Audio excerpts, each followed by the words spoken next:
as I move forward, we certainly want to look at hearings that we've had in the past, and I think it's we know the work that Homeland does. It's critical to the national economic security, safeguarding physical and technological infrastructure and networks, encourage and making sure that we counter the foreign threats.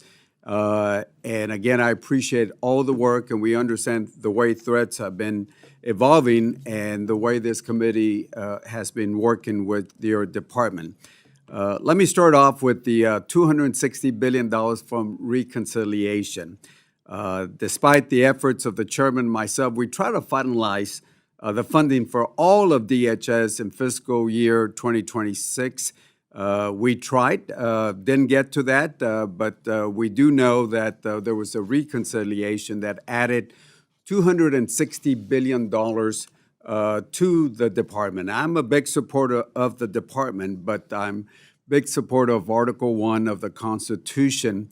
And that $260 billion it's more than 4 times that Congress usually allocates to the department in one fiscal year, not including the disaster relief fund.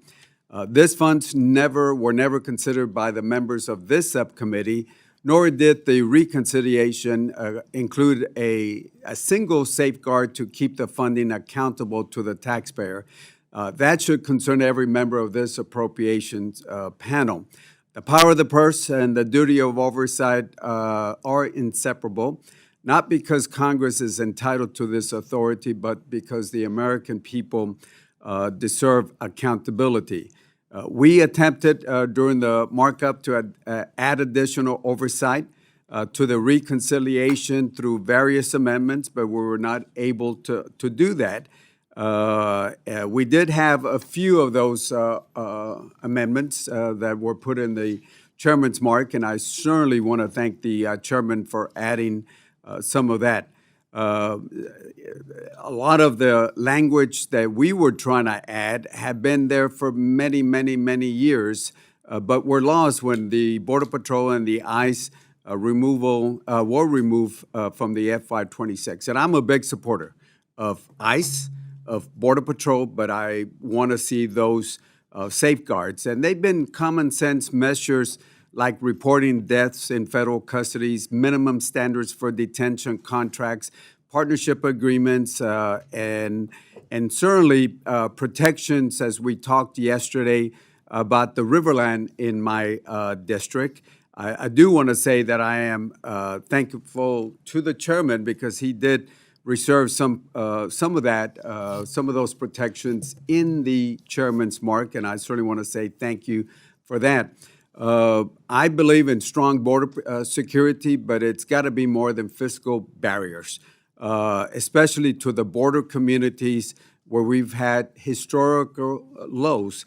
I think the numbers have gone down by 96%, and I congratulate all of y'all. I did not support open borders, and I do not support open borders. But again, we got to have the right measures at the border. And keep in mind, the numbers went down without a single foot of border wall being constructed, without a single foot of border wall constructed. In my opinion, it's something that I've advocated for many years. You got to have repercussions at the border. You can't slap people on their hands and say, come into bienvenidos a los Estados Unidos. You got to have repercussions at the border. And then at the same time, you got to work with our neighbors, Mexico and other countries. And again, numbers went down. I believe that your numbers are at 96% without a single foot of border wall. But again, we got to look at what's important, and technology, intelligence, well-trained personnel. I think we have reached almost 21,500 Border Patrol agents, which I support, and I supported funding for our Border Patrol. But we got to include our communities when we talk about border securities. The right policies matter. And as I mentioned, repercussions at the border for anybody that enters the border, the United States illegally, we got to have those repercussions. The reality is the $260 billion that we added, it's going to run out. it's going to run out in 3 years. And when we talk about hiring, the 21,500 Border Patrol agents, and as you know, the reconciliation added 3,000 agents to this. But at the end of this, we got to annualize their salary. So again, we got a lot of issues that we certainly want to look at, and I look forward to asking some of the questions of Mr. Secretary. It's always a pleasure seeing you again, and the Assistant Secretary. Look forward to working with both of y'all. With that, I yield back the balance of my time.